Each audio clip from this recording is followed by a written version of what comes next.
Okay. Hey everyone. Let's see. We have Zamboni Funk with us.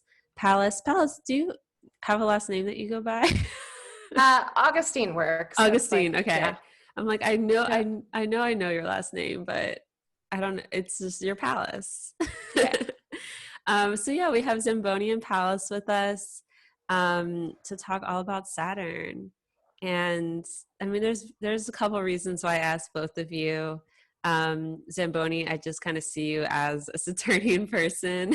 I'm pretty um, good Saturn avatar. yeah, you're a good Saturn avatar. And then Pallas too. Like we met at Norwalk last year, and you have Saturn in the 12th as well as I do. And I remember talking to you for a while about your Saturn return experience because I was like preparing for mine, which I guess I'm like sort of in the middle of right now. But yeah, I just love what you had to say about it. And I'm just excited to talk to you both about Saturn. Um, so let's start. I'll let you guys introduce yourselves. If you want to say your SMR, your Sun Moon Rising, that'd be great. Talk to us a little bit about your astrology practice, like how you use astrology. Yeah, how about you start, Pallas? Sure.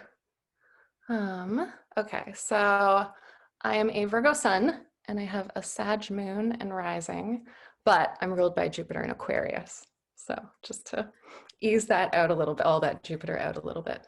I'm an astrologer. I've had a professional client practice since like the end of 2015. I primarily pre-COVID had an in-person practice, but of course now it's all shifted online. So we're in a bit of a flux mode right now. I'm similar to you in terms of like it started as a kid, right? And then you kind of like come in and out. It's like a party trick for a bit. And then it was like my Saturn return, where just after that is when I started seeing clients. It was Neptune opposite my sun when it became kind of undeniable that astrology was real. My training is primarily psychological, and I maintain that orientation, even though technically I mostly use like traditional techniques. I'm an academic in like narrative theory and environmental thought and like history, so that definitely blends in with my astrology practice also. Yeah, Cool. basically. Yeah, Thank you. thanks. Um, cool. And you said Virgo Sun.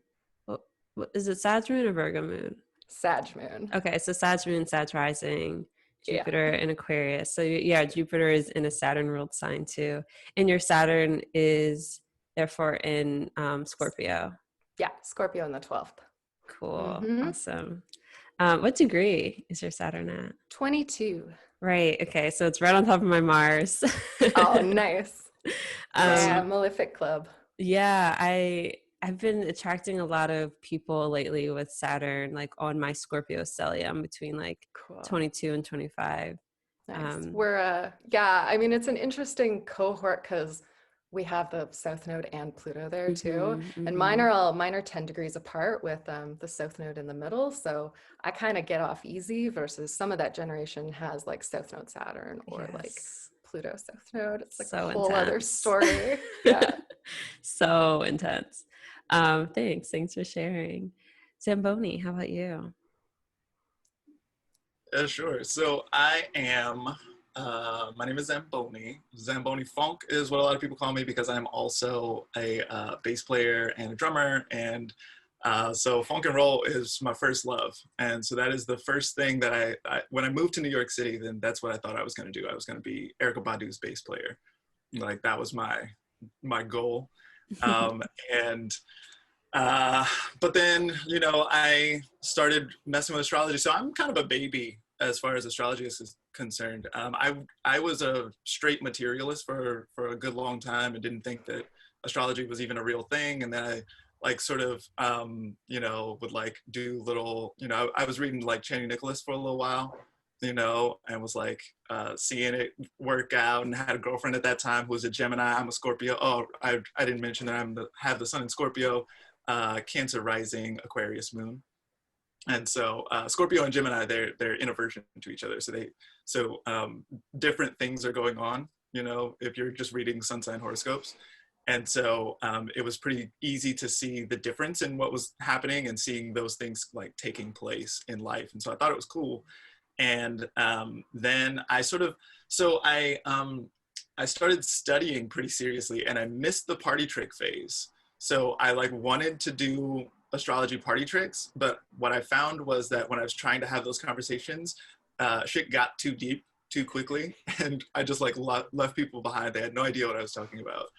And so, and then it was you, Kirah, who was like, "Yo, why aren't you doing client readings?" And I was like, "Oh, well, maybe I should do that." And so I started doing that. And so I was an astrologer and a musician and an herbalist in New York City for a long time. And then COVID happened. And so event-based practices, like, you know, playing music and doing herb stuff, that stuff didn't work out doesn't happen anymore. Mm-hmm. And so now it's all astrology. That's all I do. Awesome. So, but I'm pretty young, you know, like it's been, you know, since the beginning of Saturn in Capricorn. I made a vow at the beginning of Saturn in Capricorn, because I have Saturn in Capricorn, that I was going to, by the end of Saturn in Capricorn, I was going to be a competent astrologer. And I think I've Hey, accomplished that goal. yes, you totally have. That's pretty cool. Yeah, and you have Saturn at 0 Capricorn, correct? I do. Yeah, so that makes sense that you're like right at the beginning. At 29, Sagittarius. Right. Got a little Antisha thing going on there. Don't ask me to delineate that. I have no idea. That's pretty cool though. Yeah, so your Saturn return was this very like initiation into also like client work, because it's in your 7th house too. So that's pretty cool. Right, indeed. Less of the stage and more one-on-one. Yeah, because you have a Scorpio, 5th house Scorpio stellium. So of course you were just like, I'm a musician, like I'm an artist. This is me. But Saturn had some other plans for you, I guess. Yeah, well, so I see them both as the same practice, you know, like, so I see like the way that I play music and the way that I approach music, it's very much about like rhythmic cycles of timing. And so showing up on time and showing up like, you know, this is very important to the way that it operates. And so then when I think about the way that I approach astrology, it's very much like, you know, like the way that I talk about it all the time is like you ride the beat. Like if you know where things are about to be in that moment, then you know where to put your booty when it's time to put your booty there. And so, you know, in doing that, you know, you can like get in the groove a little bit rather than sort of like fighting against things. So. Love it. Awesome. And in your practice, you do a lot of dailies, and then also magic stuff too, right? Yeah. So I write dailies on Instagram, and I illustrate them with street art that I found around New York City. And so, and I do that. That's sort of like, I treat it like a lectional for the day. Like, what is today good for? You know, so, and so I do that, and I do a weekly forecast on Instagram as well. But then, yeah, so, you know, and I sort of see this as being like this 5th house Scorpio situation as well. You know, Mercury conjunct Pluto there in the 5th house. You know, things got occult pretty quickly. As soon as I realized that astrology was good magic to know stuff by, I was like, cool, but how do you do stuff? And so, so I like went down that path. And so, at this point, I sort of use astrology to time the magic that I want to do. Awesome. Cool. Okay. And so in regards to like how we all know each other, I kind of already said Pallas and we met at NORWAC last year. Did we have any sort of conversations before then, like on Twitter? I don't think so. No, because I wasn't really on Twitter. Like I only really joined Twitter after NORWAC last year, and then really once like COVID became a thing. I was like, oh, this is the only way I'm going to talk to my friends. So yeah, but it was, I don't know, it's even more special now to have had IRL introductions to people, I think. Yeah, and I remember I was putting this together, and it was like me, you, Diana, and Kip, I think. We were like walking to the restaurant. Yeah. I specifically remember talking to you about our Saturn in the 12th. Me Saturn's too. in the 12th. Yeah, that was that was a fond memory of mine from Norwalk. And I just remember like obsessing over the fact that your name was Pallas, and I was like, "Where's Pallas in your chart?" And you're like, "It's not. It's not that important in my chart." It's really not. It's really not. Saturn is much more prominent and Yeah, important in my chart for sure. I was excited because I have Pallas in my Scorpio stellium, so I I was love like, that. I love Pallas. Um, and then Zamboni and I met through Facebook, I believe, right? Yeah. Shouts to Tishal, who put a thread on Facebook about like which country is which zodiac sign. Oh, Um, was that it? I don't and even remember. I remember distinctly because I said something about the United States being closeted and therefore seeing some Capricorn things go on. And Tishal shut that shit down immediately. But you were on that comment thread. And I was like, wait a minute, you live in Brooklyn and you're black? What? And so I looked you up and here we Yeah, are. I remember you were like, yeah, you were surprised that I was a Black astrologer who like lived in Brooklyn. I think you also saw that I was like either friends with Chris Brennan or like followed him or Right, some right. shit. Um, and yeah, and then you DM'd me and then started coming to my Deep Seekers meetups. I used to do these monthly meetups in Brooklyn just for astrology enthusiasts. And we met at that and we just became friends really easily. Scorpio siblings.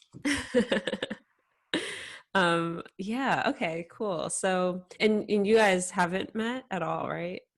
No, first time. Awesome. Cool. I love that. Already a fan. Yay. Bringing my friends together. Yeah. I mean, we all have that like we all have some Scorpio in common. Um so that's always great. I mean, you know, The best sign of Scorpio 12. placements. Yeah. Scorpio placements always have my heart. Um, okay, well, let's start talking about Saturn. No, No? no No? Saturn. Okay, never mind. No. Goodbye. Okay, so general significations of Saturn. Like when I think of Include Saturn, no. That's what that was. The negation of things. Denial. denial, yeah. Yeah, so Saturn is a no. Saturn, when I think of Saturn, I think of, well, I guess to like make it very broad, the first two things that I always like pull up in my mind or talk to people about is one, Saturn is the farthest planet that we can see with the naked eye. I know we can sometimes see Uranus. I'm still not counting it. Um, Saturn is the farthest planet and therefore represents this sort of like boundary of what is real, limits. And then also I think of the fact that Saturn is this gas giant that is surrounded by these like bands, these rings of rocks. And I also really think of that as like this limiting sort of like, you know, it literally has a boundary around it as a planet. And you know, I like to bring up that imagery when talking about Saturn and its symbolism, its significations, because it speaks to it so well to me. Like it's about, you know, limiting your focus and really like focusing in on something, creating structure, boundary, limitation, which can be detrimental to some, but also, you know, a really great thing for others. um, yeah, Pallas, what are your thoughts on general significations for Saturn? I like the astronomy of it too. And I like how, um, I mean, people who are sort of raised in more modern astrology, like once they sort of understand that for thousands of years for humans, Saturn was the limit of the solar system, right? And how it's sort of, it moves, it moves both slow and fast enough for us to notice and be able to sort of comprehend in a human way. I think that that's one of like the Saturn cycle is just like fascinating, right? Like it's Mm-hmm. endlessly fascinating to be able to break up our lives in 7-year increments and sort of be able to watch it. Like we can really watch our sort of like transformation as humans as yeah, through the Saturn cycle kind of contains everything, right? Like every single other cycle of the planets can kind of be contained within the Saturn cycle. Definitely. Yeah, the 7 year cycle, and then even like the 2.5, 3 year cycle too within that, as Saturn moves through a sign. Saturn transits are just so profound to me, and you really get like this just 2-3 year period of time where you can just focus in on this certain part of your life. Yeah, I love that. Thank you for that. Zamboni, general significations of Saturn. Yeah, so when I think about Saturn, so the distance is important, right? So that means that Saturn moves slower than everyone else does. And so if you look at some of the images of Saturn's children, then Saturn will be like somebody who's got a bum leg, or who like is maybe bound to something, maybe has a ball and chain or something like that, maybe is old, right? And so they just like knees don't work too good no more. And so like takes a little while to get around. And so, whenever I think about Saturn, then like, time is very important. The way that time operates and sort of the, consequences are a really big deal for Saturn. And so a lot of people think about consequences as being like sort of punishment, crime and punishment after the fact, right? But consequences is just the thing that happens afterward, right? And so you can get significations around like credit where credit is due with Saturn as well, and so there's, but either way, there's like a delay. There's something in between. There's a long period of time in between the thing and the consequence, whatever that is. And so the timing piece is really, that's one of the things that I always talk about whenever Saturn's important in somebody's chart. Saturn is like in or ruling the 7th house, and they're like, why haven't I found a lover yet? It's like, well, this is happening on a Saturn time scale, so like, you're 21, like give it a minute, you know what I mean? Like, Saturn square. Right, exactly. So yeah, so the timing component is very important to me as far as Saturn is concerned. Also, one thing that I really liked, I was listening to Rick Levine one time, and he was talking about the glyph of Saturn being like an ST, and then sort of being able to see the Saturn in the language. If we ever talk about stop or stasis or rest, or it's like there's all these STs that show up all the time if we talk about structures, or like all these kinds of things that are really important Saturn significations. And so I just love to look at those throughout the language. They're all over the place. That's awesome. I never heard that before, but that's really cool. Yeah, stasis, stop even, is a very, very much a Saturn word. Yeah, stillness. Yeah, the STs. Wow, that's my initials too, so I'm into it. Yeah, I mean, everything you guys have brought up totally rings true. I think definitely with time, my favorite phrase ever is timing is everything. And I think having Saturn is the most dignified and well-placed planet in my chart, which, doesn't really come off that, like, I don't think people think of me as a Saturnian person at all. But it's in the 12th house, and it kind of operates in the background. And we'll talk about it more when we talk about Saturn in Aquarius. But I kind of look at my super dignified Saturn as this sort of acceptance of time and like the natural sort of flow of time. And I feel I feel like I'm very respectful of time in that sense. But also, yeah, I feel like I have just a very natural understanding of how time works and how it's structured. Obviously, astrology helps with that a shit ton. And I think that's another reason why astrology is very Saturnian in that way. Like, it's definitely a mercurial art. But I think when we're talking about the study of time, which astrology is in a lot of ways, it is a very Saturnian thing. I really like that idea. you know, one of my favorite things about astrology is that if I continue in this practice, then I will only be a better and better and better astrologer. You know, in 70 years time, I will be a better astrologer than I am now, right? This isn't gymnastics, you know, where you sort of like peak at a certain age and then like you got to find something else to do, you know? So Right. this very much speaks to the old folks have an advantage here. And Mm-hmm. Saturn really speaks to that.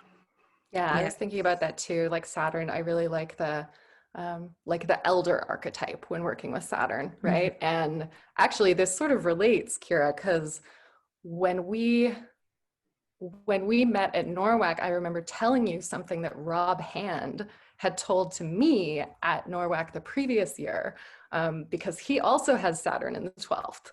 And so I like went up to him after the lecture at like the Norwalk bar, like so nervous, right?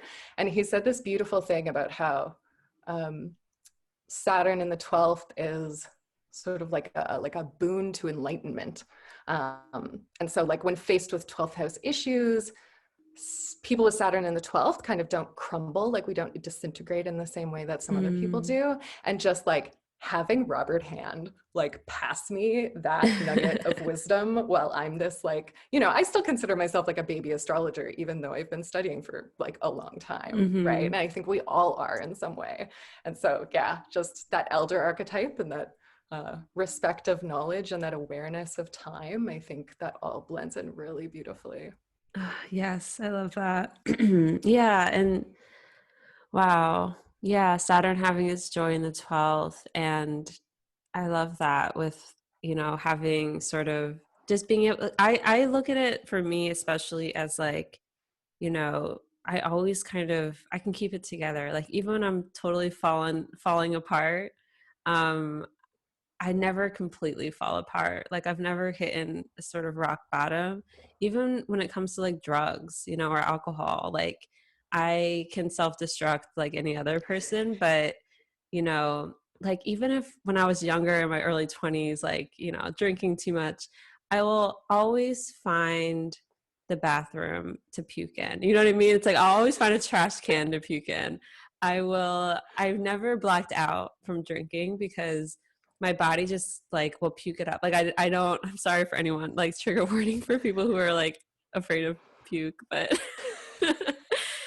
things like that. Or even, you know, it becomes an issue when I'm on psychedelics and I can't let go. Like that's a major thing for me. With Saturn in the 12th, it's like just having a really hard time like fully releasing. And I've talked to Jason Holly about that actually last year or this year during NORWAC. He gave this talk about the 12th house as altered sight and talked about the blind prophet. And afterwards, it was actually the day of my Saturn return when this happened. That my second Saturn return, and I talked to him afterwards and brought that up about like not being able to let go because he also has Saturn in the 12th, not whole sign, but whatever. And yeah, I don't know, that really spoke to me. And his whole sort of like his advice to me with that was just to kind of keep bringing yourself back to where you're at. Like it's just like having to constant, like, which is very Saturnian, like having to just constantly practice like bringing yourself back. um yeah, how difficult it is to just like be in the 12th house and totally allow yourself to like dissolve, you know, like it's hard with Saturn there. But it also, I've been saying I have like quarantine privilege with Saturn in the 12th because I'm very like okay, like I've been very okay with being alone. And it's not, you know, it's not, I don't love being alone all the time, but um I think I'm probably doing better than other people. Yeah, definitely. One of the only times in recent history that 12th house placements have been able to shine. Yeah. Surprisingly enough. So yeah, what about you guys' Saturn placements? Like how do you feel like it shows up in your life? Pallas, let's start with you since you also have Saturn in the 12th. Yeah, so my Saturn's in the 12th. It's in Scorpio, so it's ruled by Mars in the 9th, which is a whole part of it. And it's like an applying overcoming square. It's pretty intense. But I'm a day chart, and I was born Saturn day and Saturn hour. So Wow. I kind of have that going for me too. And then Venus is in a separating trine from my 8th house Cancer, which I think brings me a lot of love for Saturn and Saturn types, even if that Saturn Pluto South Node 84, 85 business is not very kind in a lot of ways. Yeah. Wow. So we both have Mars in the 9th and Oh, Venus in the okay, 8th. cool. Oh my God. I love that. I love it. I love it. Awesome. And yeah, Zamboni, how about you? It's funny. So I was born on Tuesday night in the hour of Saturn. So, so I was born on Saturn night and in the hour of Saturn. And, but yeah, so I have Saturn in Capricorn at 0 degrees of Capricorn in the 7th. It is, it's lonely out here. You know, it is also, so I have Mars and Aries at 2 degrees, and so they're closely square to each other. So Saturn and Capricorn square Mars and Aries. We're living that right now. And really, this is again sort of like been this is kind of a privileged chart to have in this moment. Like, like I know how to handle a Saturn Mars in Capricorn and Aries. Like that's what I do. I live this, you know what I mean? It's not fun necessarily, right? But Saturn and Mars aren't fun. It's about getting shit done. It's about, solving problems and all that sort of stuff, right? So, yeah, this is, I've been doing Saturn return for the last 3 years or whatever. And it's been, it's a long trudge, and I then have the moon at 0 degrees of Aquarius also. And so like finishing Saturn in Capricorn, and then it's just like Saturn on the moon after that. I don't think I'll ever finish a Saturn transit. You know what I mean? Like here I am, It might be okay in Pisces. Saturn in Pisces is going to be like a little relief for you for a bit. Indeed. Yeah. We'll see. We'll see how far I make it. I don't know.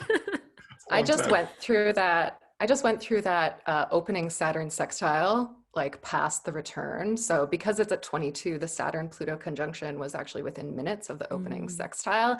And I must say, past the opening sextile, me and Saturn are like, yeah, kind of we got this after many, many, many, many rough years. So that's good to look hear. forward to that Saturn in Pisces, I think, for sure.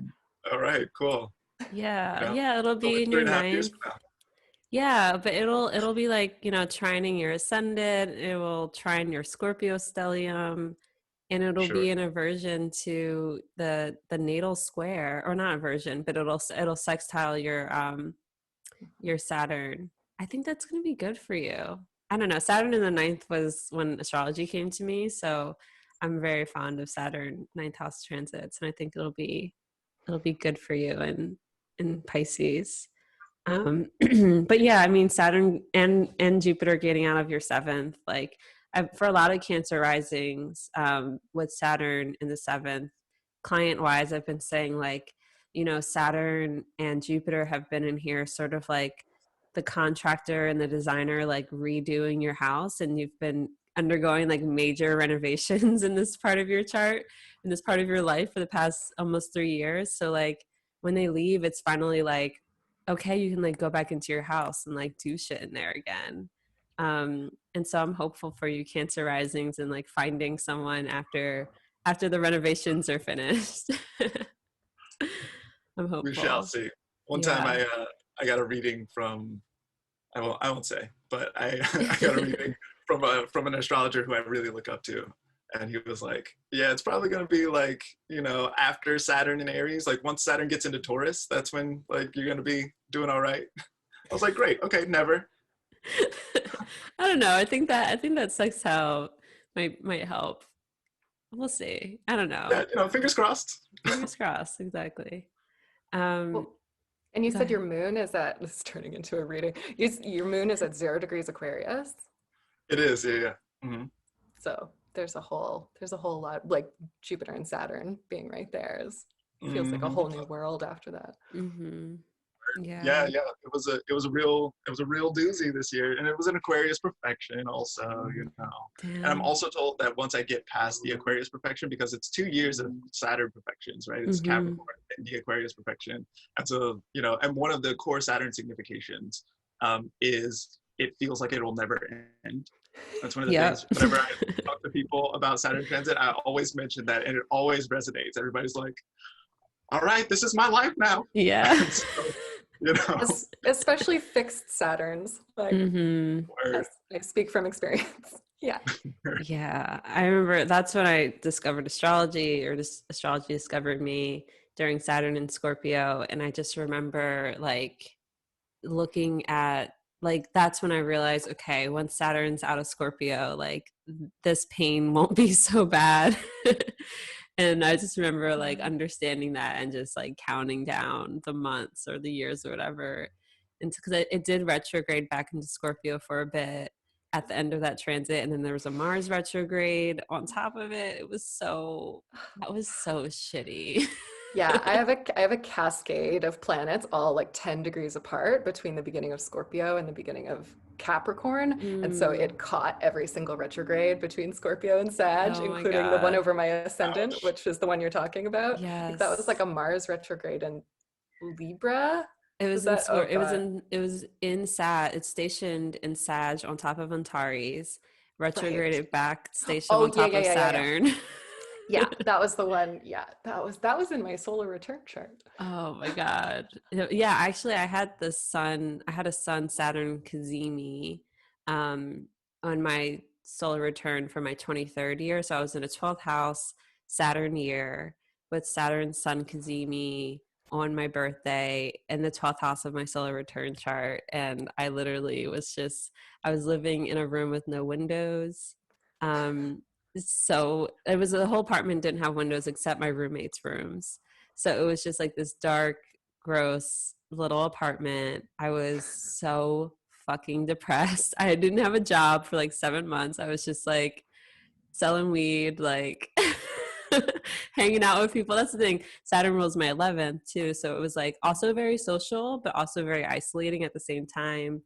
It was a wild time in my life, but it made me who I am today. It allows me to be able to counsel 23-year-olds. Totally. So that helps. Yeah, there's definitely and I guess we'll get more into this when we get into the Saturn placements, but there is a kind of like isolating quality to Saturn transits for sure. Um, Hmm. and then yeah, that kind of necessity of self-reliance that isolation often demands of you, and especially like psychological self-reliance and like Hmm. the ability to regulate. That's just like such a huge Saturn uh, transit topic, especially. Hmm. Definitely. Big Yeah. time. One way that I delineate that a lot of times for people is Saturn. Saturn transits always, being associated with age and elders and stuff. Saturn transits will coincide with coming of age moments, Mm. and so then, you know, all right, great, you're a grown up now. So here's a bunch of problems, and you just got to deal with that shit like an adult. Just do it. This Hmm. is up to you. Don't ask anybody for help. This is like your job. Do it. Right. It's very, reminds me of like the reparenting aspect of the Saturn return, especially. And it's cool because you get the progressed lunar return right before Saturn return. So you start it with like taking care of yourself, like nurturing wise, like how do you feed your body? How do you know, develop a sort of self-care regimen that, like for me, I kind of think of it as everything that you need but you didn't get from your parents or from your caretakers as a kid. Like you become very aware of those things during between I think 27 and 30, um, and you can start to figure out how to provide those things for yourself because you can't, at that age you can't rely on your parents or anyone really to take care of you, and if you do, then you know, you run into some problems, I think. But the Saturn part comes in, and it's like figuring out how to structure your life in a way that's going to, you know, take you through the next 30 years, really. All right, let's start talking about Saturn and domicile. So Saturn has its domicile in both Capricorn and Aquarius. Let's talk about Saturn and Capricorn. I mean, what first comes to mind is, you know, this is Saturn in its nocturnal sign. Capricorn is an earth sign. It is, I mean, I guess in classical astrology would be considered feminine. Um, I look at it more as, you know, nocturnal, diurnal sort of thing, less than masculine, feminine. I kind of am playing with calling it like its expression instead of its gender. So its expression is like a nocturnal, more. It's a very dense sign, Capricorn. You know, it's Earth, and you know, it's Saturnian Earth. It feels really dense and heavy to me. Um, and yeah, Saturn and Capricorn, like we're in it. We've been in it for the past since December 2017. We've had Saturn and Capricorn.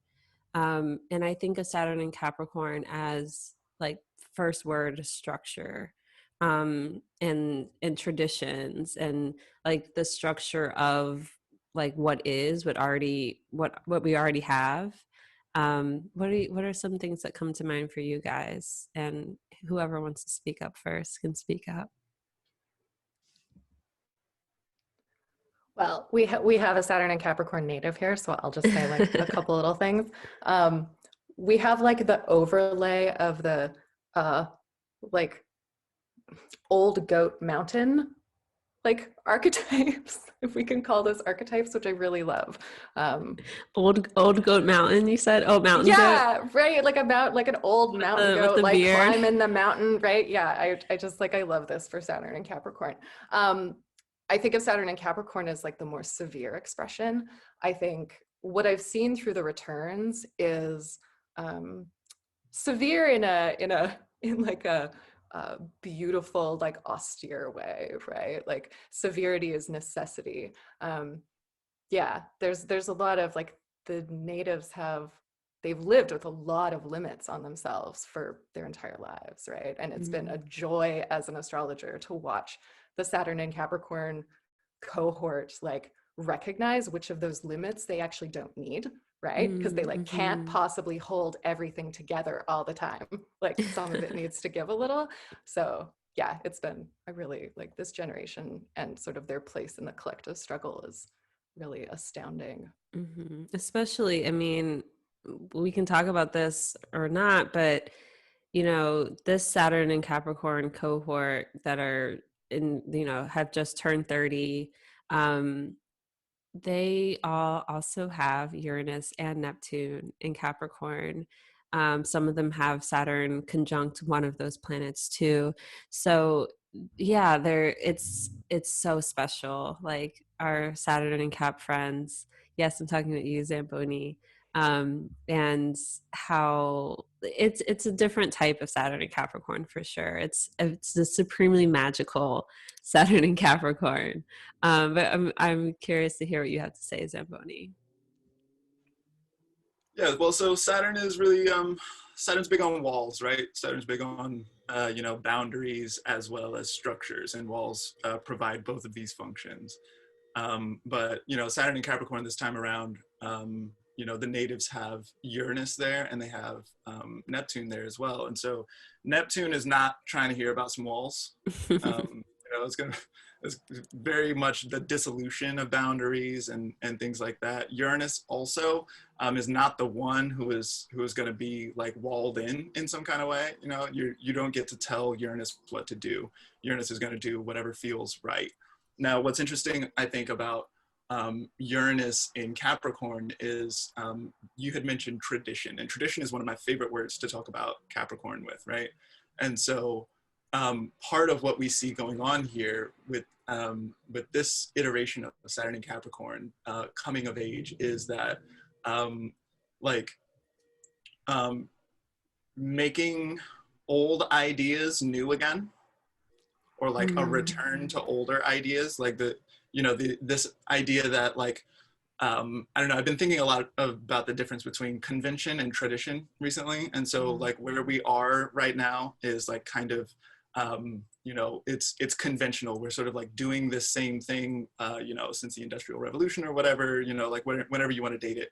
But like we've been doing this thing and then realizing that there are ideas that are older than that and that we could do different things, and then sort of using that to break down the structures and institutions that Saturn and Capricorn represents.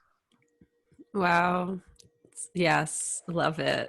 Yeah, I it's think really about good. it a lot, even in regards to like our little community, the astrology community, and how there seems to be, with millennials in particular, this, we love traditional astrology, like this sort of like call back to the tradition. And I guess it was in the early 90s, but I guess it started before then, that the Project Hindsight. I wonder if that was kind of happening off like around Saturn in Capricorn. Because I feel like it was like late 80s, early 90s when they they didn't start around them, but I think they were doing a lot of work. I have to fact check that. Um, but yeah, this is like this, reemergence of the tradition. And we're like, discovering all these old texts and translating them and it's like us, especially millennials who, I would say Chris Brennan had a huge part in this. Chris Um, Brennan raised us. yeah, Right? That is a who is fact. also a Saturn and Scorpio millennial, um, who really, yeah, like brought this. I mean, he's not the one who brought it to the community, but he brought it to the community in regard in a popular, in his podcast. I certainly don't think I would have gone down the rabbit hole of traditional astrology without the astrology podcast. um and yeah, he's also a Saturnian, a Saturn ruled person as well. But yeah, I love that what you said about Saturn and Capricorn, and yeah, this like reemergence of the old. um yeah, There's I something guess. too, oh, Mhm. sorry. No, go ahead. There's something too about that Uranus and Neptune, and like how beautifully you spoke about that there, as that whole generation having like a dissatisfaction, right? Sort of like a dissatisfaction at the things that have been given. And so the sort of like dissatisfaction with how like astrology was done in the 20th century, right? To be then sort of rediscovered. There's like yeah, I mean, it's radical in its own way, right? Even though it's Mm-hmm. sort of a return to tradition, it's also like a reclamation of it. Totally. Yeah. These folks And also have, mm-hmm. oh, Sorry, well, go ahead. No, go ahead. yeah, well, these folks with Saturn and Capricorn this time around, they also have, or we also have Pluto and Scorpio. And so I feel like there's this with Pluto and Scorpio at the same time, making the sextile aspect, they like work together. These are the two darkest of the signs, right? And so there's something like hidden or occult that can go on here. And so I feel like one of the things that we can see with this is like Pluto and Scorpio, it's like you tell Pluto and Scorpio that what you think, what you've been told about reality, like the rules of reality, you tell Pluto and Scorpio that that's not actually real, and they're like, tell me more. Let's Mm-hmm. dig into this. Let's go as deep as we can. I love that. Yeah. Um, yeah, I wrote blog posts about all of the Saturn signs within the Pluto and Scorpio generation. And with Saturn and Capricorn, I called them, or you guys, I called Saturn and Capricorn the architects of the new world, because I really do think of Saturn and Capricorn as being, yeah, like an architect, like someone that can really has like a very innate understanding of structure, and what it takes to build something that lasts. And yeah, it was Saturn and Capricorn folks and their Saturn returns. That was another major point I would always bring up, is that, Saturn and Capricorn wants to build something that, like, they want to leave a legacy of some sort. And it's not like, all of them are trying to become, world famous and have that be their legacy, but there's a sense of just like really wanting to build something, of enduring, something that will endure, something, you know, I think of like a statue that lasts, that's up for like, you know, hundreds thousands of years.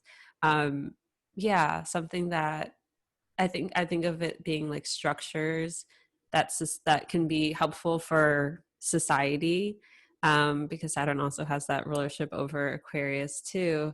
But something that lasts, something that's gonna you know survive the challenges of being on this planet. Um, yeah. Any other thoughts about Saturn and Cap? Cool. Let's talk about Saturn and Aquarius. My sign. I just fact checked, and Project Hindsight was started in 1993, which of course, depending on the month that it was, you know, inaugurated, Oh, was interesting. Saturn in Aquarius, and then like a brief entrance into Pisces, but then mostly Okay. Saturn in Aquarius. Okay, cool. Yeah, I knew it was like We're early going into 90s, a Saturn but return. what's that? So we're going into a Saturn return. Yes. Ooh, Oh, wow. nice. Wow. Oh, God. All these things in my head just pinged. I'm like, I need to do an episode on Project Hindsight then. Um, Yes. Oh, please do. Yes. that's on my list. Okay. In my brain list. And good thing it's recorded, so I'm not going to forget it because my Mercury and Sag will probably forget it. So, Saturn in Aquarius. Yeah. So now we're talking about Saturn in its diurnal domicile, which is happier for Saturn because Saturn is a diurnal planet. It's part of the day sect. So, I personally believe, I think other people will probably agree with this, that Saturn will prefer, it's its preferred domicile. Um, and yeah, I mean, Aquarius is an air sign. It is a fixed air sign. So it's not like there's a ton of movement, but it's at least lighter. You know, it's more buoyant than a super dense, heavy Saturn in Capricorn in an earth sign. So Saturn in Aquarius, when I think of Saturn in Aquarius, the first thing that comes to mind is an understanding of societal systems.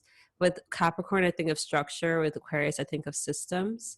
And my whole like spiel, that's such a weird such a weird word to say. My spiel about Aquarius, and I think this ties in really well with Saturn and Aquarius, is that Aquarius has um, this this intimate connection with marginality. And I kind of think of it as like, you know, if you're picturing like a circle, Aquarius will tend to be, oh, actually, let me put it this way. um and I got this from Austin Coppock.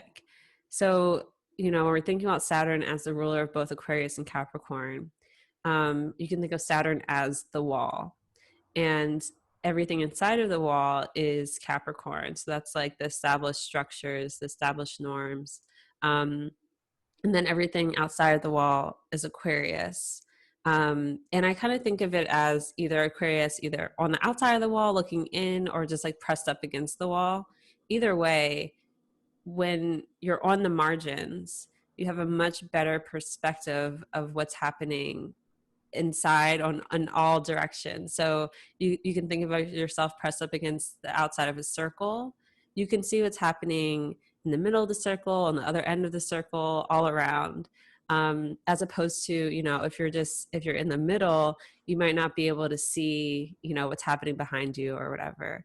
And so, yeah, I think of Aquarius as having, you know, the marginality factor allows you to, one, have more perspective, so you can gain like a wider, more pulled back perspective as to what's happening within the system. And then with that perspective, you can see how the system is benefiting, who the system is benefiting and who it isn't benefiting, who is, you know, being left out, who, you know, who's being covered and who's not being covered, basically. And then I also think of Aquarius as this, you know, if it's not on the outside, you know, the margins, then it's pulled back all the way up, you know, in the sky, like sitting in the atmosphere, which again, an Austin Coppock thing, fixed air, you can think of the atmosphere, and how you know, with that perspective, top down, you know, bird's eye view, you're able to see things maybe without being, there's the detached aspect of it. You're not in the mix. So your emotions aren't getting all caught up in what's going on, but you can see things from this perspective that allows you to, you know, again, see how the system is working, who it's benefiting, who it's not. And then, you know, with Aquarius, we're talking about upgrading or making things more equitable. So yeah, that's kind of what I think about with Aquarius. And I think Saturn in Aquarius is very in tune with all of that and really just like wants to better systems. Like I think that's going to be a really big part of us Saturn and Aquarius crew. One, like where do we fit in within the system? And then how can we change the system from within? Pallas, thoughts, Saturn and Aquarius. Yeah, I'm so excited to watch you all go through your turns. I'm like so stoked. I mean, already there's just like, we just had a couple months and like see what's happening, right? Mm-hmm. Like it's going to be beautiful. Yeah, Saturn and Aquarius, like where I think of Saturn and Capricorn as a bit more like structurally coherent. I think of Saturn and Aquarius as like, at least like the natives all seem to have their kind of, it's like authority, but by their own standards, right? Mm-hmm. And I think when I'm seeing the returns happen, and it seems to be a lot of like less about recognizing one's own authority, which was a lot of Saturn and Capricorn and most Saturn returns, and it seems to be more of like getting recognized for your own authority, like because it seems sort of like abstract or weird previously, partially because of what you're saying about the sort of like detachment kind of outsider like ability perspective, right? Mm-hmm. Perspective is not something that's just common sense in the culture at this point, right? The one we're speaking in. Mm-hmm. So yeah, I think there's a and Aquarius also has that like collective. So as much as it's like this outsider, there's also this identification with the collective. Mm-hmm. And so I see the returns. And so the next couple years, yeah, we'll see a lot of those ideas coming together and those like, yeah, radical ideas gaining some actual traction, hopefully, because Saturn is also traction. That's very true. I love that. I never thought of that. Saturn is traction. Zamboni, thoughts? So I really like what y'all are talking about like perspective, and you know, if we think atmospheric thoughts, then there's a kind of container that's going on here, which feels like it's unifying and whole. So I don't think that Saturn and Aquarius. So Saturn and Aquarius, I feel like y'all have been sort of like real like yes Saturn and Aquarius, you know, and it is like it's a diurnal location, and you know Saturn is on the day team and all this sort of stuff, but Saturn is still Saturn, and Saturn I feel like is still gonna represent like authorities and institutions and you know the systems, right? That was your word. And so like the system or the man or whatever, right, is going. So I don't, you know, when we think about better systems, I think what is likely to happen is more efficient systems. And then we can evaluate whether they are good or bad systems, right? But you know, systems that achieve their goals quickly and efficiently, I think that we'll see a fair amount of that, you know? And that's not always things we like. Mm-hmm. Right, yeah, exactly. And Saturn being malefic, right? Saturn that's Saturn's job. Saturn's job is to bring you stuff that you don't like a lot of times. Saturn, you know, brings the challenges and the difficulties, and I feel like, you know, so in this moment where, not just Project Hindsight, but the internet is also having a Saturn return, right? And so with this sort of, this makes all the sense with Aquarius and this sort of like container of ideas that sort of unites all the people, right? So we can see that as being important, but then, you know, I think through that there's so much potential for drawbacks, you know, in the 1984 style technocracy, that I think that Saturn in Aquarius would be happy to support. Definitely. Yeah, especially like you said with the Saturn return of the internet, I believe it's also like a 1993 baby, I believe. The first, it's weird because when you go to look it up, you get a lot of different information, but I think it had to do with like the first email being sent or something. Um, but yeah, I mean, that makes me think, these things like the internet, like Project Hindsight, or started back in Saturn and Aquarius, like what is beginning with this new transit of Saturn and Aquarius, especially because it's going to start off. I mean, we did have a preview period this year, but it's really being kicked off with this conjunction to Jupiter and the beginning of this new era in air signs. The Saturn Jupiter conjunctions happening in air signs. And again, this isn't the first one, but it's really like the beginning of not going back to Earth. So yeah, that makes me think a lot. Like what are the new systems that are going to be in place? But yeah, I think you're totally right. And with Saturn and Aquarius, it's very much about like solidifying systems, I think, and especially, societal systems. I don't know. I think about like, well, I mean, I guess to state the obvious, when Saturn entered Aquarius this year, March 22nd, and the days leading up to that was when the phrase social distancing kind of like came up. And it's like, you can't get more on the nose than social Uh-huh. distancing, Saturn being distancing and social being in Aquarius. Um, yeah. And, curious if we're going to have another lockdown or something like that come December, January, when Saturn's re-entering Aquarius. But yeah, I mean, when just bringing it away from our current moment, I think Saturn in Aquarius is very much about like I said, our social systems. And also I think like I think of a lot of like, groups and like where you belong. And so something that kind of came up to me, I guess, bring it back to the current moment when all of this started, was like our reliance on community, I think, became very apparent in how, we can't rely on the government anymore in a lot of ways. Like, um, especially, yeah, when the virus was really bad. I mean, it's still really bad, but at the beginning of it, and then in May, June, when we had these protests all across the country and the world, and how things like mutual aid and community bail funds and things like that required people to be involved in a community, that really struck me. Like, I can see into the future, even with like Pluto and Aquarius, a lot more communal living and community,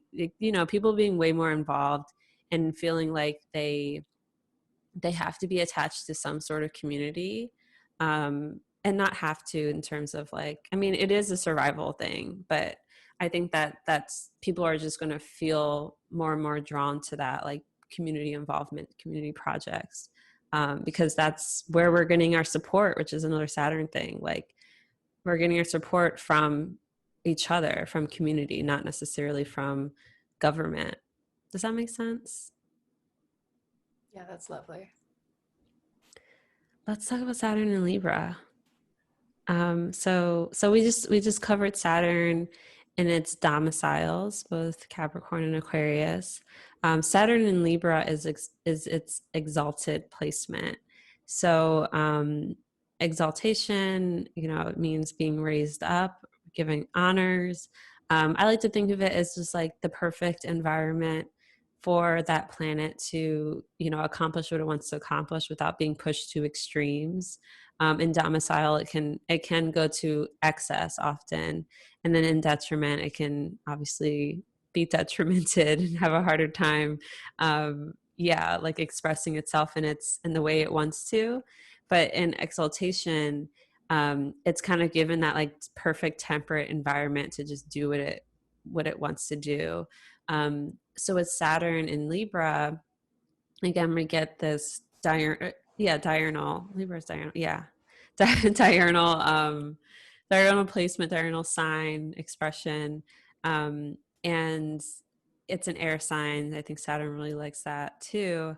But it's all about, like, when I think of Libra, being ruled by Venus, it's about balance, it's about fairness, and it's about justice.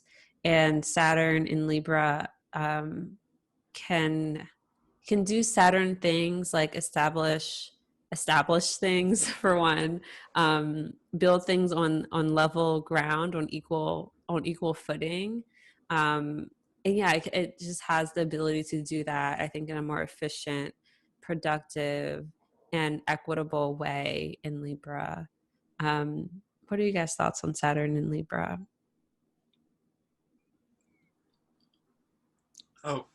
So when I think about Saturn and Libra, the Venus rulership matters a lot, right? So there's the relationship to another it's like sociable in a way that Saturn in Capricorn or Aquarius isn't. Like, we did say social in regards to Aquarius, but a lot of times when I think about Aquarius, it's like big P people, like all the people, and but those particular motherfuckers, like, I don't know about them.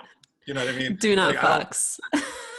Right, exactly. I prefer to be aloof a little bit. Like, I don't really like y'all. Like, I understand that humanity matters, but like, I love you, but don't y'all. take it personally. That's my favorite phrase. right. And so, but Saturn in Libra doesn't really suffer from that the same way. So it's really strongly connected to the other. Saturn rules the middle decan of Libra, and so I sort of like derive a lot of my significations from that, like thinking about Saturn being in this super extra special location, being in exaltation and having decanic dignity. It's like it's a superpower a little bit, right? And this is very much about promises kept, about this sort of gets back to the consequences and stuff, but it's about contracts, it's about contractual arrangements. We can see marriages showing up here, we can see any sort of business arrangement and that sort of stuff. Like, did you do the thing that you said you were going to do?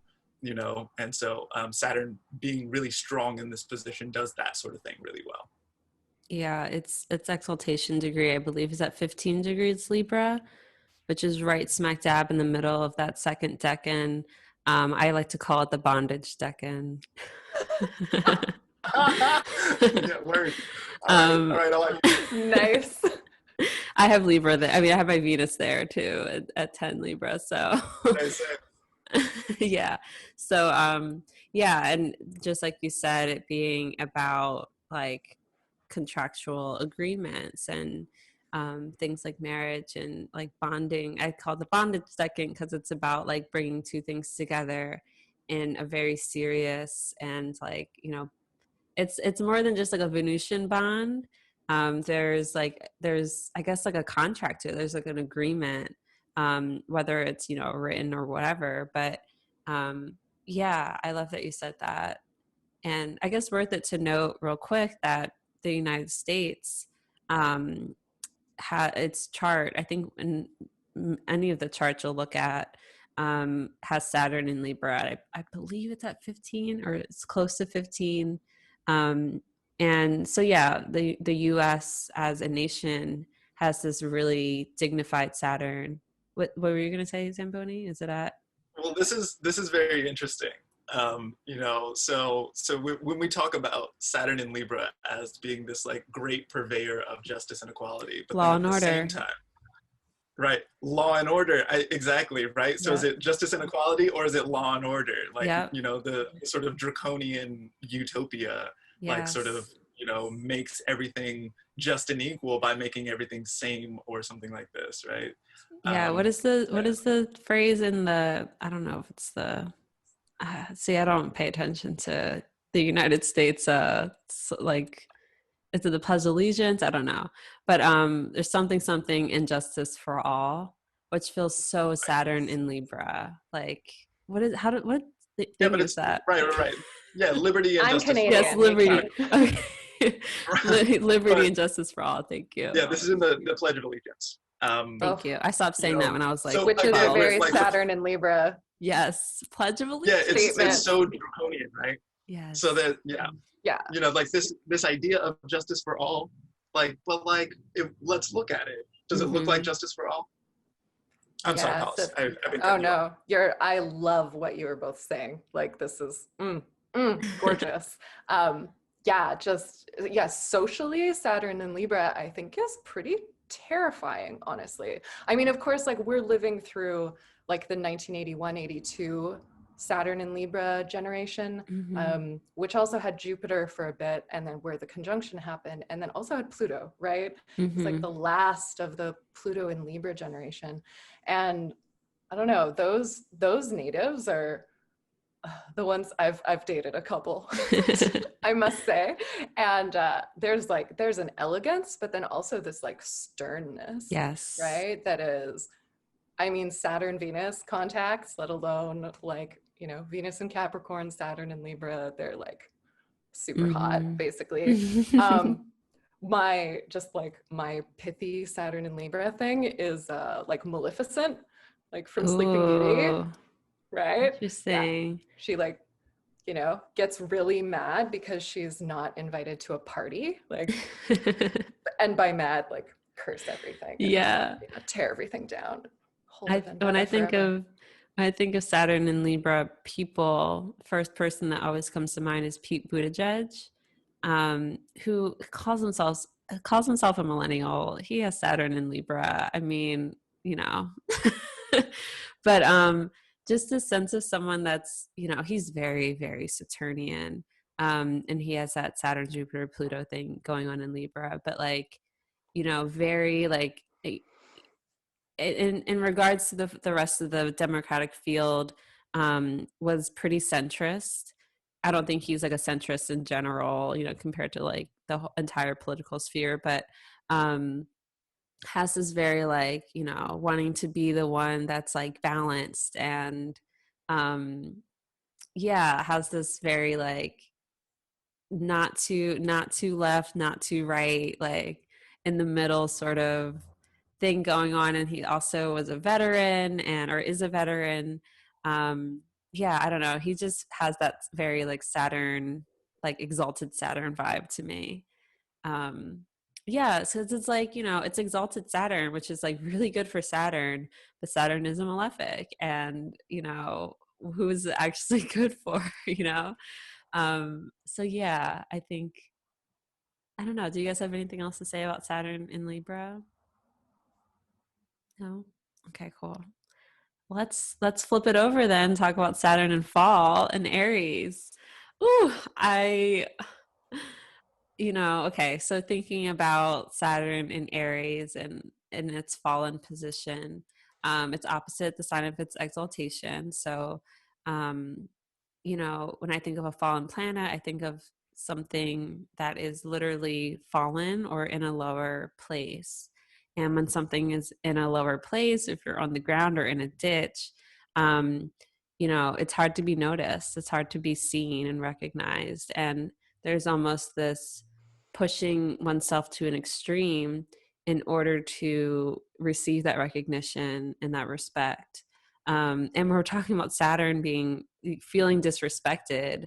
That can be pretty volatile, you know, a malefic in a malefic sign, and having this feeling of disrespect, and you know, not to mention the Saturn and Aries folks. So we have like our lovely, amazing Sam Reynolds, who has Saturn in Aries, and then we have the oldest of Gen Z, who also has Saturn in Aries. So I just love the fact that the oldest Gen Z folks have Saturn in Aries, and it's Saturn on the South Node. So the South Node was also in Aries around this time. Gosh, yeah. I mean, these folks. So I'm I've been very, you know, past couple of years, especially being on Twitter, very fascinated with Gen Z and like the astrology of Gen Z, um, because, you know, in comparison to millennials, millennials, Pluto and Scorpio, which I categorize as the millennial generation, half of that. So Pluto was in Scorpio for 12 years. For 5.5 of those years, we had Saturn in domicile. So like the second half of millennials were just, we're very Saturnian, right? And we, I think, have this respect for time. We had this respect for structures and changing things from the inside out. And then we get Saturn and Aries, and they're just like, fuck all of that. Like, I don't have time to figure shit out from the inside out. Like, the world is burning. You know what I mean? There's um, this urgency to age, to grow up, to sort of like just have shit figured out. I remember I tweeted once, like, Saturn and Aries, how do you feel about aging? And overwhelmingly, the responses were like, I can't wait. Like, I want to be old. Like, they just want to be grown up already. And with my clients, I'm so tired of being especially, called a baby. yes, I'm so tired. I'm so exactly. They don't want to be. Yeah. They're sick of being like the youngins. And overwhelmingly with clients, I see like this generation of, I don't want to call them kids, but people, folks. They just can't work for people. They cannot. They just cannot work under people. They need their own. They need to make their own living because they just cannot fuck with authority whatsoever. And it's so funny to see in the way they talk about it. And I think a lot of them think like, it's a waste of time, which is very like Saturn and Aries. Like, it's a waste of time. I can just do this myself. And yeah, I don't know. I'm going to start rambling about them for a second and let you guys talk about Saturn and Aries. Any thoughts? I have quite a few clients now, like with Saturn and Aries, and I love them. I love them Yes. so much. Those authority problems, Yes. basic, it's just like it does not compute. Like there's no calculation in which, yeah, exactly, working for other people makes sense.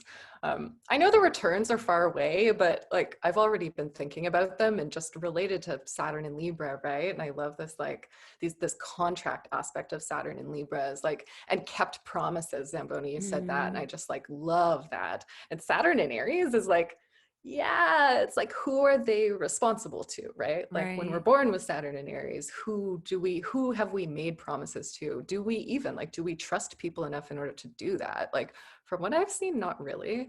The returns, it seems, at least from what I can see, it's a lot about like less or working for people and kind of learning how to do that in a really sort of like capitalist productivity narrative that they're so far past, like the Gen Z, like they're just gone from that narrative. But like learning to work together, right? Like bringing the Libra side into it. It really seems like, yeah, those kept promises. I love that. Yeah. Yeah, I feel like their Saturn returns are going to be a lot about like realizing that timing is everything, and that Yeah. like there's like patience is a virtue. I'm sounding so Saturnian right now, but like my dignified Saturn. Yeah, I think that's something I have to talk to my clients a lot about. Like, I know you want it right now, but like, it's okay to be 24 and not have it figured out. Like, that you're putting that pressure on yourself because the rest of us in the world are not expecting you 24-year-old to have shit figured out. Like, it's a very internal thing, this like internal fire of just like wanting time to work for them. And yeah, just I think they have a really hard time with just the patience aspect of it. And then also yeah, the like working from the inside, like, changing things from the inside. They're just like, that's going to take too long. Burn it. Zamboni, your thoughts? So, I really have to go to the bathroom. Can we pause for a second? Yeah, yeah. Because I like. Yeah, to my lovely editor, can you cut that out? Thank you. All right. So when I think about Saturn and Aries, or really, so when I think about like the idea of fall in the first place, so fall is interesting because it's not a weak category, right? Fall is where perhaps things are misdirected, but not weak. And so if we look at something like Saturn in Aries, this is a strong Saturn that like wants to do Saturn things very strongly. And so, and you know, I think maybe like so being a manager, or you know, like being the one who doesn't own the thing but who administrates, or administers rather, you know, an administrator is kind of what Saturn does. And so then I feel like put Saturn into Aries and it can be like a little extra bossy or extra impatient. You know, I feel like there's a fair amount of finger waving that goes on with Saturn and Aries, you know, and it's not, so this is a very strong Saturn position, but it's like, but Aries, you know, Aries is not where you go when it's time to be patient or to do, you know, like a Saturn time scale takes a long time to go around. It's 30 or, you know, 45 years or something like that. And so, and Saturn in Aries like does not have time for that shit. And so, you know, so Saturn in Aries can feel this way sometimes. I whenever I read for Saturn in Aries, then I bring up impatience and they're like, oh my God, I just can't finish anything because I just can't. I like 3 minutes in, I can't do it anymore, you know? Yeah. So. Yeah, I've had it. Oh, go ahead. Oh, just like to note, it's really like anything they don't want to do becomes like impossible to do as like a really legitimate concern. Yeah, definitely the selfhood of it is super important, right? If we think about Aries as being exactly. like self-actualizing or trying to be independent, then you know, managing things from that perspective is very much like I don't care what you think I should do. Like, how does that matter to me? Yeah. And literally like being unable to get themselves to do something that doesn't serve them in some way. Yeah, exactly. I've seen a couple of folks with Mars and Libra opposite Saturn and Aries. I've seen a couple of those clients totally. Yeah. And on the Libra, nodes too. Mars retrograde. Yeah. Mm-hmm. Yes, there was a Mars retrograde in Libra. Oh. And then Chiron in Libra as well too, around that time. Really, I mean, it's going to be a wonder to see how those folks move through their Saturn returns. I mean, gosh, yeah. Neptune's in Aries by that point too. God, poor babies. Oh, not to scare anyone at all. It's just, I think we're reacting to it because it's, you know, something that is so unknown, like to have Neptune in Aries with Saturn, and then you guys going through your Saturn returns through that time. It just feels, it's hard to kind of grasp what that might look and feel like.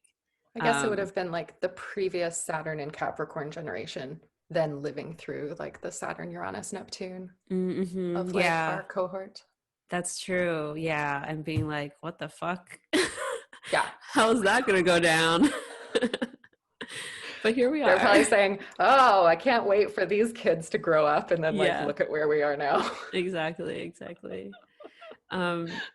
Any other thoughts about Saturn in fall before we move on to detriment?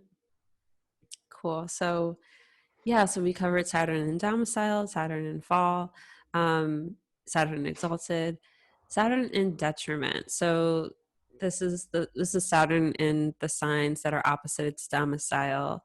Saturn in Cancer. And I don't know. I don't really see a lot of Saturn in Leo is in detriment, right? Mm-hmm. Okay.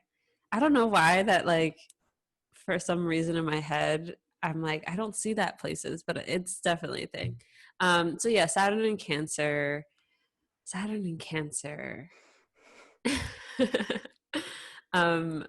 Yeah, I mean, these folks are currently going through their Saturn, or have been going through their Saturn opposition, in their mid 40s currently, and mid 40s, also Uranus opposition. But when I think what's that? Or 16 as well. I oh met yeah. a 16-year-old who has a Saturn. So yeah, thank you for putting that out there too. 16, wow. Um, Yeah, yeah, when I high think of school, you know. Saturn, yeah, God, Saturn and That's Aries, awesome. yeah, it's pretty awesome. I can't even like fathom. Real Saturn and rough time to be in Cancer. high school. I mean, it's a rough time to be in any sort of school, I can imagine. But yeah, especially high school. Oh, I I've I feel for all those kids. I feel like Saturn Um, in Cancer is so sensitive, you know, yes. and it's just like not feeling all the like disruption that's going on. Yeah. I mean, so let's talk about it. So Saturn, is this it's the farthest planet from the sun. When we're speaking classically. And so it has this sort of like not aversion to the lights, but it's an opposition to the lights and the signs of the lights, meaning Cancer and Leo, the signs ruled by the luminaries. And so Saturn likes the dark. Saturn likes to be sort of like hidden away and, doing stuff in the background. And when it's thrust into the light, it can be very uncomfortable. And so when we get Saturn in Cancer, this is, a planet that's used to distance.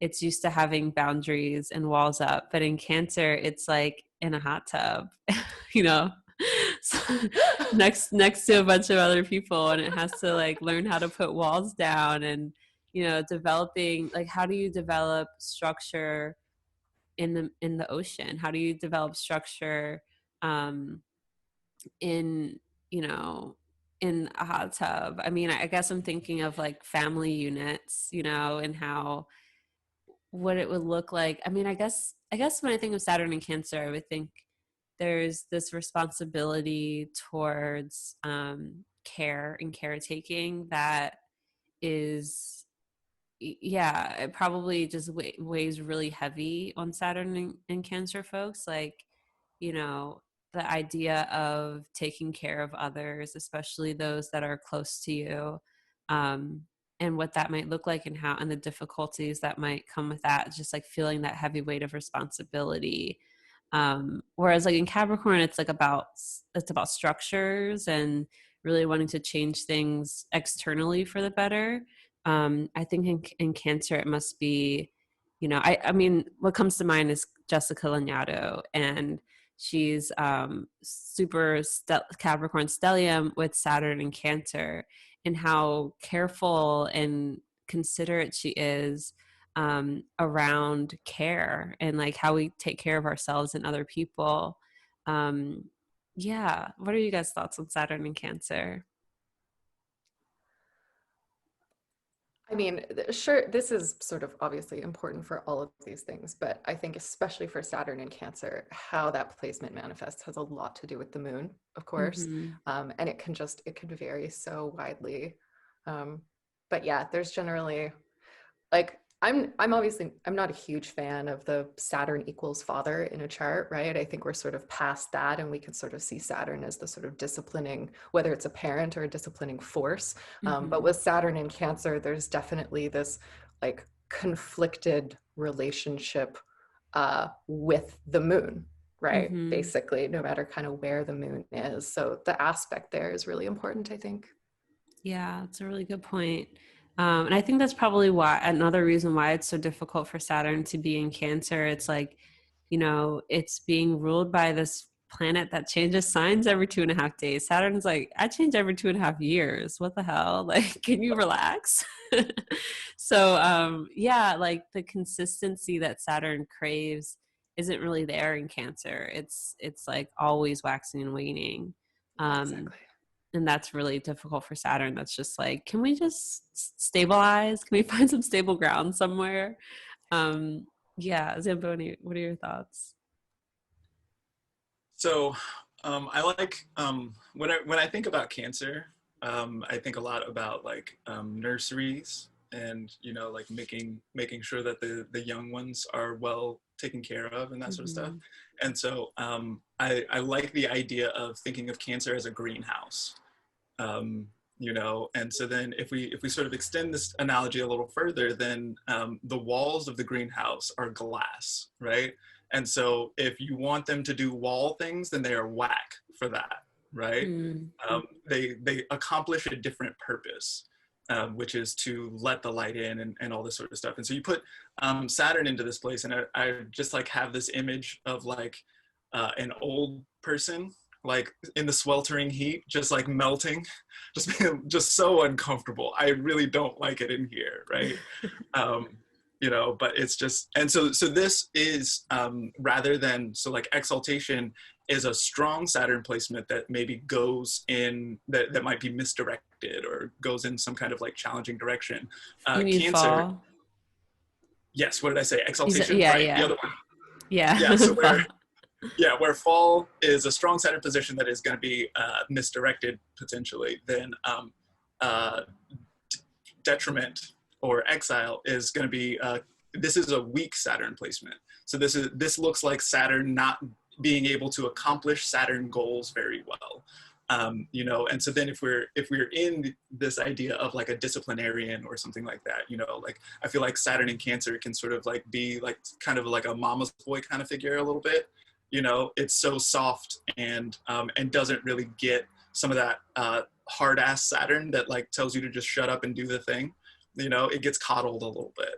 And so, you know, and this feels very much like the greenhouse analogy. Pallas, you look like you had something to say. Oh, I'm floored by the greenhouse analogy. I think it's beautiful. I love it too. Let the light in. Yeah, because this is what the moon does, right? It like brings us the light. Yeah. Yeah. Yeah. I love that so much too. Like how glass walls aren't necessarily the strongest walls, but they serve a particular purpose. That's great. So yeah, let's talk about Saturn and Leo then. Because similarly, yeah, so it's Saturn opposite Aquarius, it's domicile in Aquarius. And there's, yeah, I again go back to like Saturn being so far away from the lights, and how when it is thrust into the spotlight, you know, the sun, the sign of the sun, how uncomfortable that can be, because it's sort of like, you know, asked to perform in some way. And Saturn's like not a performer necessarily. It's just, you know, Saturn would much rather be in stage crew, you know, like building the sets. And so, yeah, Director. what is it? Yeah, or even director. One could say producer even, like, you know, but not center stage. And so when you get Saturn in this place, I think it can become very insecure, because, you know, I think it feels the responsibility to perform, or to show up, or to even like, yeah, I don't know, there's something about Saturn in Leo. What am I even trying to say? I guess like, yeah, it's like the light is too harsh, you know. And so when it's like Saturn in Aquarius wants the betterment of all, you know, ideally. It's very group oriented, whereas Saturn in Leo would be, it's very self oriented. And I think that can just become like almost like too much orientation towards the self, and being way too aware and conscious of one's place within society in a more detrimented way. You know, I think Saturn Aquarius is like, you know, I'm part of this community, you know. Saturn and Leo is like, how do I stand out within this community? Or what are my responsibilities to like perform or to show up in a particular way? Yeah, what are you guys' thoughts on Saturn in Leo? Yeah, there's something really interesting, the relationship between Saturn and the sun, because the other thing about Saturn in Aries, right, is that it's in fall in the sun's exaltation, right? So there's something really interesting there. I've seen, yeah, in terms of I love that as like Saturn and Aquarius as like feeling part of everything, when often they are the ones who are, you know, having to lead, you know, which necessitates them being apart. That's true. But yes, but Saturn and Leo, I've seen some issues with, yeah, like internalized individualism for sure. And which come from like difficult experiences, right? And often difficult experiences with the collective and ways in which like their selfhood was straight up denied them, right? But there's also, that can lead to some, those like dogma problems, right? Like Saturn and Leo, I think can be pretty dogmatic, and that can come as a sort of like anti-collective sentiment sometimes. Yeah, I think it can be a tricky one for sure. Yeah. Yeah, dogma is a really good way to think about that.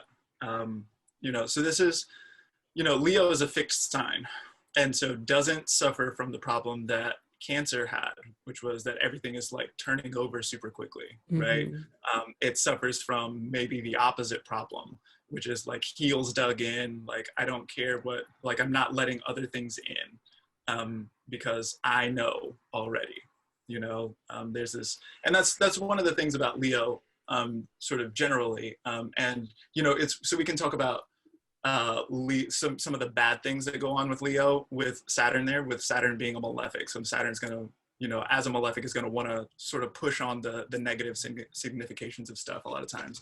And so then we can like see this kind of like self-importance that can show up here, or like, you know, like I already know what the rule is. And so I'm going to like do that thing. And actually, I feel like we can sort of see this with Saturn in Aquarius a little bit as well. That Saturn in Aquarius sort of like has an idea of like what's really true and is not really trying to admit too much else in there, you know, like I know what's right, thank you. And, you know, so we can, you know, Saturn in Aquarius is a little more willing to debate it, or will have fun debating it, whereas Saturn in Leo, I feel like, you know, sort of scorns that a little bit, just like isn't trying to hear about other people's viewpoint around it, you know. Fire versus air. Yeah. And it can be taken very personally. For sure. Yeah. Yeah. Saturn and Leo. How old are the people with Saturn? I guess they're like 13, 14 at this point. The people, the last people who were born. Yeah. Cause I guess they're coming up on their opposition. So probably like 12, 13. And then we're coming up on the Uranus opposition for the previous one. And then the previous one to that, like my mother is one of the Saturn in Leos, and is thus a Pluto in Leo too. So they had the conjunction there. Wow. Damn. Yeah, my mom's Saturn in Aquarius. So I don't know a lot of Saturn in Leos, to be honest. I know Gabe, who we had on the Mercury episode. I know a handful. I don't have many clients. Like when I was going through things, I don't have many clients with Saturn and Leo, which I feel like is revealing. Yes. I think you're really onto something there, because I feel the same way. I feel like I don't read for Saturn and Leo very often. Me either. What's going on here? I know a couple astrologers with Saturn and Leo though. So. Yeah. Yeah. Wow. Okay. Well, I'm going to sit with that. All right. So let's talk about like how to work with Saturn. And Zamboni, I know you just did a whole talk for us at Fresh Voices about not just Saturn, but like working with difficult transits. And yeah, I mean, it was a really great talk. And I think Saturn issues are very real and big. I think with like, you know, Mars, the lesser benefic, we obviously get Mars issues, you know, but it moves so much faster that they tend to not be as chronic, which is such a Saturn word, as Saturn issues. And, you know, sometimes we're in Saturn activation, Saturn's perfected. And you mentioned this earlier, Zamboni, if you do have Saturn as your perfected time lord, you get it for 2 years in a row, because, you know, you get, Saturn signs are next to each other. So yeah, I mean, for me, when it comes to working with Saturn, or even we can talk about remediating, or just like dealing with a Saturn transit, I think, like, I guess my number one go-to is to check when it ends. You know, because there's this thing with time, and it's, you want to know, like you said earlier, Zamboni, like it feels never ending when you're in it. And so, you know, astrology can help us get an idea as to like, okay, you're in it right now and it sucks, but by this period of time you're not going to be in it anymore, and it's not going to feel this bad. And I think just having that knowledge can be so helpful. It's, you know, that's one of my main reasons for becoming obsessed with astrology is, you know, you can see when the pain ends. um, so there's that. And I think for me, when we're talking about malefics, but especially Saturn, I always default towards, you know, go towards the lights, to kind of like balance out if you're going through a really heavy Saturn transit. You know, you want to do extra self-care. You want to do things that'll help you like sort of thaw out the coldness of Saturn, because Saturn as a malefic will introduce an extreme of cold and dry. So leaning into the moon adds the moisture and the coolness, to kind of like balance out that extreme of Saturn. And then with the sun, you're leaning into the warmth of the sun, to help thaw out that intense Saturnian coldness. But yeah, the sun can be dry too, so you really need that moisture from the moon, and perhaps some Jupiter, some Venus, as well. Thoughts? How about you guys? Yeah, so I I tend to didn't. go. Oh, my fault. Well, I was just going to say that I wasn't able to listen to your talk, but it sounds awesome and I'm stoked. Oh, cool. Thanks.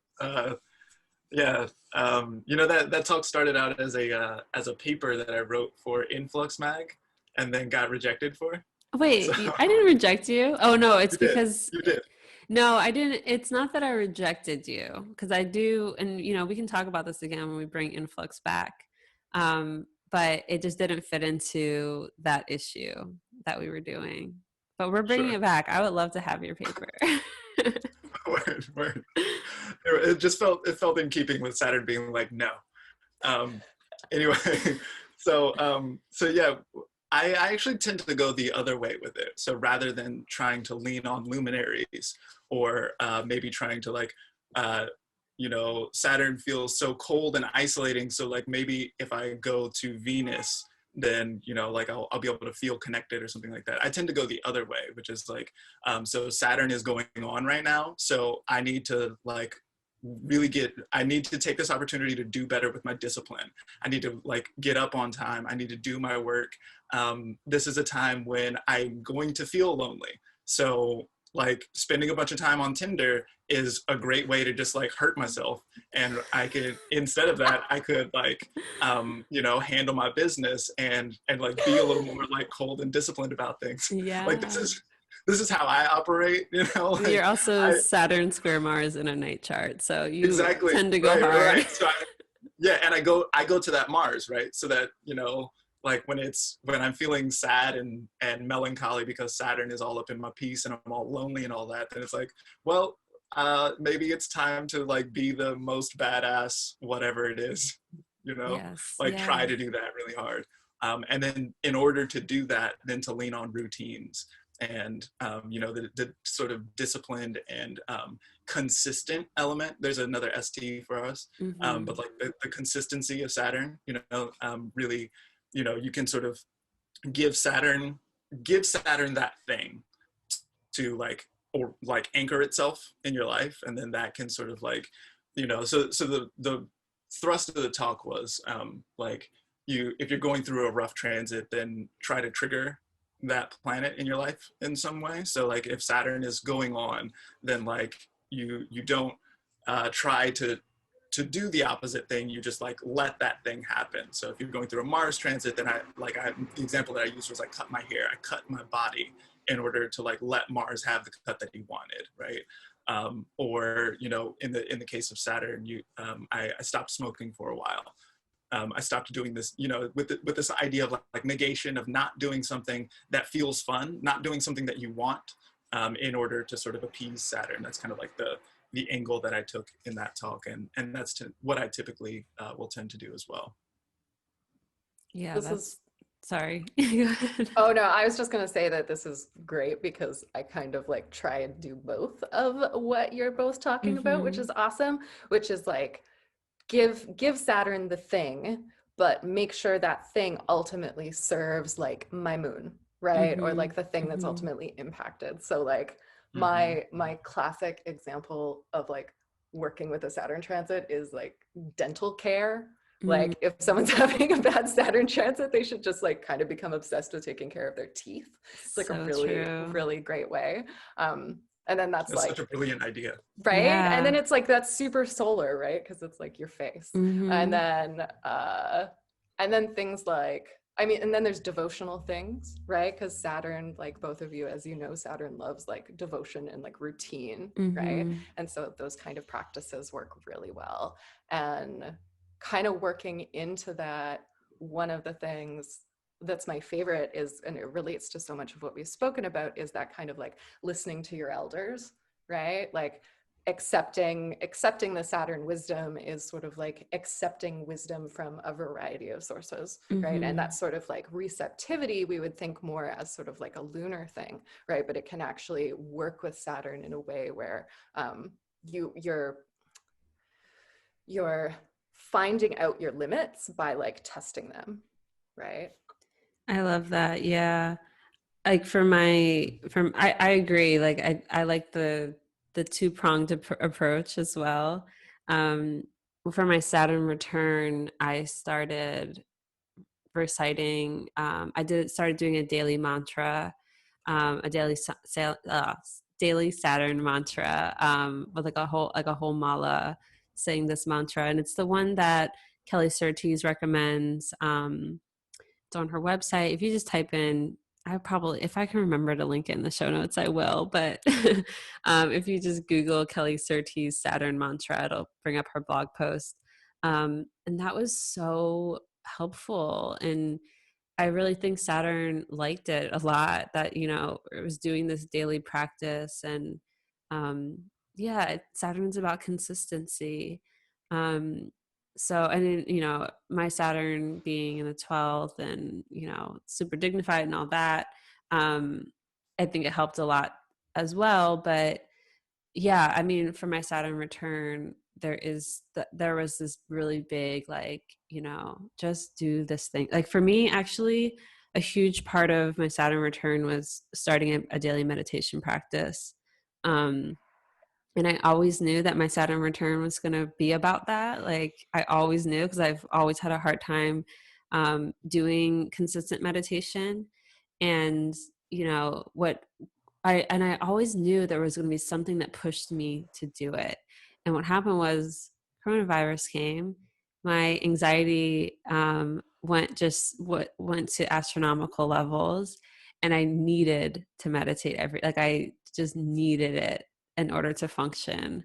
And that's what happened. I started a daily meditation practice and like planetary devotional practices, um, right when Saturn entered Aquarius, basically. And it was the only thing that could kind of like get me out of this 12th house fear spiral.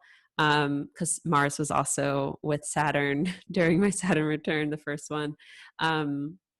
So yeah, I totally agree. Like the consistency piece.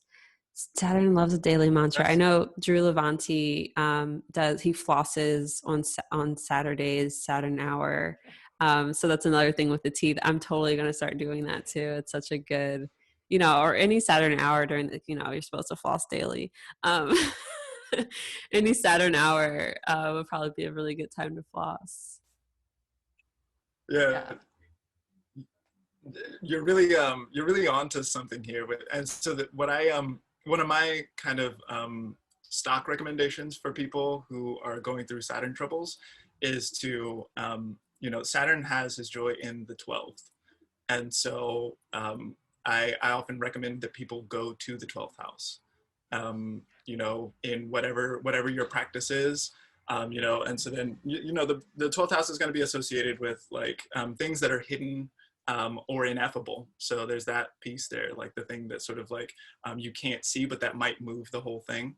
But then, so we can see here like prisons and hospitals and quarantine and mental asylum and these kinds of things, right? Retreat centers as well. Retreat centers, yeah, monasteries, stuff like that. So so then that becomes like, okay, so Saturn, you've got too much Saturn that's going on, or maybe not enough Saturn. You need to like work with Saturn in some way. So go to the 12th house and sit there quietly and be bored. Let it be boring, right? Because Saturn loves some boredom. It's Saturn's favorite thing. And so if you go there and just be bored for a little while, then that might bring on some of that insight that you're looking for, or something like that, calm some of that Saturn down. Totally. Yeah, my Saturn return came with like the start, and which has continued to this day, of like a rigorous like movement and meditation practice, and also like ancestor work. Like an ancestor practice was also Saturn, my Saturn return, which Big time, all these big 12th time. house things. Yeah. South Node as well. It sounds. Yeah, South Node and Saturn together is real ancestry, right? Yeah. Oh, I love. Which these Saturn and Aries kids have, right? Yes. Oh, goodness. I'm just thinking Got a bunch of about babies that were born last year. Yeah. Totally. Oh yeah. Those babies. I know a lot of people who have babies like that, and you don't see those babies smiling a lot. I'll just say, in pictures, those babies are fucking stone face.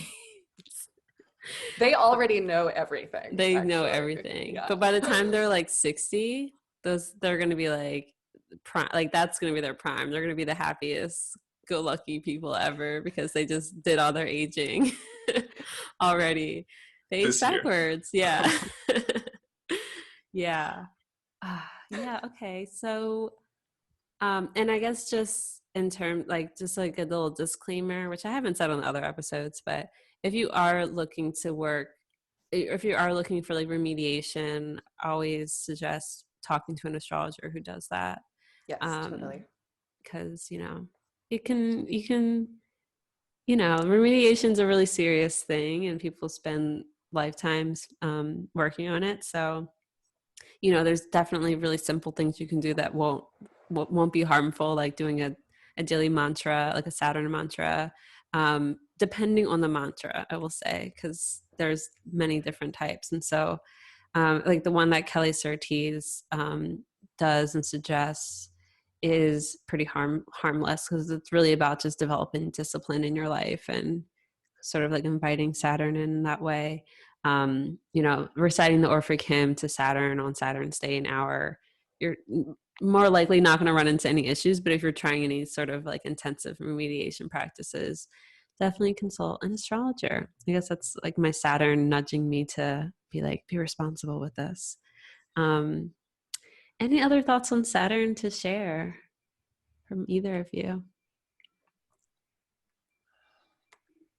I guess I should say, like, I really love, and I think this is kind of what queer astrology has done, right? Is sort of like take the Saturn as like the crone archetype, which I feel like hasn't come up and really like needs to be attended to, because I really love that.